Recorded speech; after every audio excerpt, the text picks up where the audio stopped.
So you had asked me to comment about post-mastectomy radiation and reconstruction, For our patients, yes. it's becoming very common, and about 20% of our patients that have mastectomies and reconstruction will need radiation afterwards.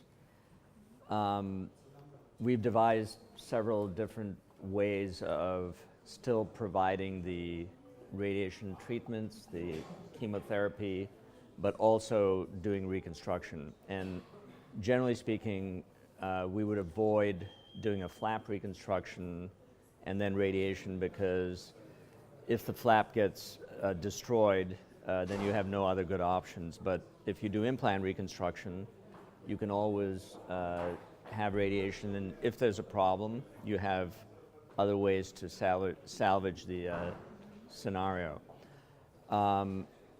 So implant reconstruction can be timed with the radiation. Sometimes we will radiate the expander, sometimes we will radiate the final implant. And at least half the time, the outcomes are very good. The other half, often you can get capsular contracture, where there's the implant becomes very firm, or you can get distortion. But the other half of the time, it's usually perfectly fine.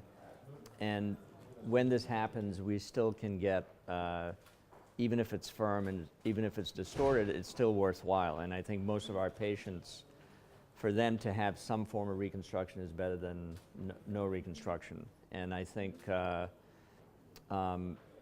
most patients who need radiation, it tends to be advanced breast cancer.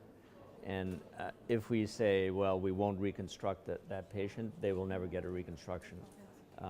So I think it's worthwhile, and we've, for now 10, 15 years, we encourage our patients to do the reconstruction. And if it fails, or if it's not as good as it would have been with radiation, there are many other things we can still do. Other options. Yeah. Thank you very much. Thank you very You're welcome. much.